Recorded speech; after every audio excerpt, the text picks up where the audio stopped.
choose my own path. He's just my first bad guy. Just look into the eyes of the people that you love. Flick too hard, damn it! All gods will die. Well, you're right.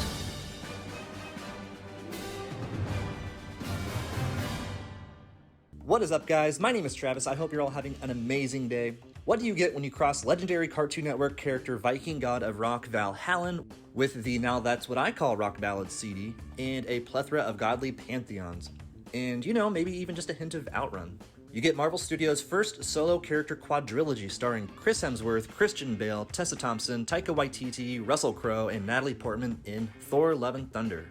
In this video, I'm going to break down exactly what you need to know before watching Marvel Studios' 29th film and 36th chapter. Whether this is the very first MCU property you've been introduced to, or you're just a casual viewer of the series and need a quick brushing up, I'm here to fill you in on everything that's come before. Let's begin. So I can't truly dissect the preludes of Thor: Love and Thunder without first explaining one important matter, that being the Marvel Cinematic Universe, or MCU. A collection of, so far, 35 cleverly woven, interlinked properties that begin with Iron Man in 2008 and has journeyed through until Ms. Marvel in 2022. Alright, Thor, Prince of Asgard, Son of Odin, Lord of Thunder. God of Thunder. Since his MCU debut in 2011's titular outing, Thor, where we are introduced to a very powerful but headstrong space Viking super stud who really has in so many awesome ways matured and developed into one of the MCU's longest lasting and most beloved characters. In just a span of 8 years, we've seen Thor go from almost King of Asgard to depowered earthly mortal, back to Asgardian badass, into one of Earth's mightiest heroes, to gladiator hunk, to revenger, to finally King of Asgard. That's 5 films summarized very quickly, I realize, but it's Thor's coronation scene at the end of Thor Ragnarok I want to quickly bookmark here. A lot of big important stuff happens after this particular moment in the Thor timeline, but in order to go forward with Thor's story, we must first cover a few key topics of Thor's past from those first 5 films. And you cannot discuss someone's past without bringing up their ex. Enter Queen of Naboo herself, Jane Foster. Serving as Thor's primary love interest, Jane was an astrophysicist studying an anomaly that would bring her mouth-to-mouth with the God of Thunder in his first solo film. In the second Thor film, Thor: The Dark World, Jane studies a brand new anomaly that results in her getting possessed by an ancient red Infinity Stone goopy liquid called the Aether, which certainly caused a health scare for her because, you know, nefarious space radiation. After a cure was found, everyone saves the day, Thor and Jane kiss, and all was well for the couple, until this gem of a quote from Thor Ragnarok. Sorry to hear that Jane dumped you. She didn't dump me, you know. I dumped her. It's a mutual dumping. But Jane Foster was not Thor's first love. No. Thor's heart first belonged to the powerful space hammer Mjolnir. Mjolnir? What's Mjolnir? The boy wonder to Thor's Batman. Mjolnir is the mighty hammer forged from a dying star, wielded by Thor throughout the franchise that allows him to fly, channel lightning, and kill demons and ice monsters. Mjolnir's most fascinating characteristic is that it can only be wielded by someone worthy enough to do so, thanks to a sneaky but good-natured fatherly encouragement spell by King Odin.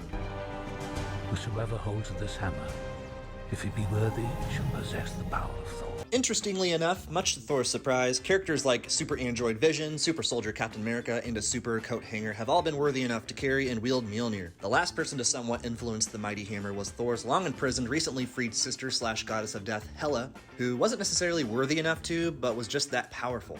Powerful enough to dissolve Mjolnir into fun-sized pieces. After this very shocking moment, the Goddess of Death strands Chris Hemsworth on Sakaar, a trashy gladiatorial planet ruled by a kooky Jeff Goldblum, where he fights alongside a rocky Kiwi bro Cronin named Korg and his scissor-armed alien insect friend Meek. They and others lead a revolution to escape the planet along with the help of Valkyrie, a former Asgardian warrior turned exiled bounty hunter who, like Thor, also has a beef with the Goddess of Death. Together, the self-proclaimed Revengers return to Asgard, defeat Hela, and after watching their planet explode, set a course for a new home. Earth it is. Okay, we're back to this moment. Shortly after the Asgardians set their course for Earth, they are bombarded and half slaughtered by main MCU villain Mad Titan Thanos, who plans to restore balance in the universe by decimating half of all life in it. In this opening scene of Avengers Infinity War, Thor watches helplessly as his best friend gets murdered in front of him, to which Thor tells Thanos, "You're going to die for that." Team Thanos responds by piecing out and blows up the Asgardian ship, leaving Thor stranded alone in the middle of space, until he is suddenly stuck to the windshield of a ship piloted by everyone's favorite groovy weirdo team of space outcasts, the Guardians of the Galaxy. This includes team captain and music-loving mama's boy Peter Quill, aka Star-Lord, angsty video game-obsessed talking tree Groot, weird empath bug lady Mantis, sword-wielding professional killer Gamora, the always literal and impulsive Drax, cyborg psychopath Nebula, and the foul-mouthed, machine gun-loving talking raccoon Rocket. These guys come into play much more so later. With the help of the Guardians, Thor is taken to a dwarven space forge where he creates a brand new weapon in the spirit of Mjolnir, a giant space axe called Stormbreaker! that can transport him to different realms in the universe. Bring me Thanos! So cool. After joining the Avengers' earthly battle with Thanos' forces, Thor makes good on his promise of You're going to die for that. by axe throwing Stormbreaker straight into the villain's chest, only for the purpose of telling him, I told you. You die for that. only for Thanos to tell him, You should have gone for the head. just before making good on his promise of decimating half the universe. So obviously Thor had the chance of all chances to stop the bad guy, but at the end of the day, it was his selfish vendetta that cost the lives of literally half the universe. The unbelievable weight of this burden, coupled with the losses of his mother, his father, his weapon, his eye, his home, his best friend, his brother, and half of his people, took Thor down a very deep, dark, 5-year-long path of depression and guilt. That transformed him from this to this. I mean, in the words of Rocket, You look like melted ice cream.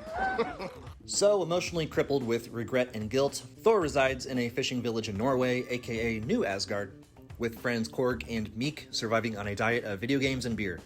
At a certain point, Hulk and Rocket visit Thor to tell him that they have found a way to undo what Thanos did. So with the gang back together, plus a nifty time heist plot, the Avengers go back in time and retcon the universe's population back to normal.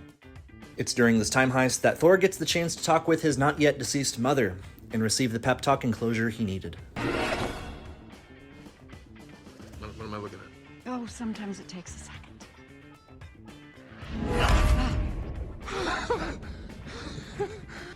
I'm still worthy.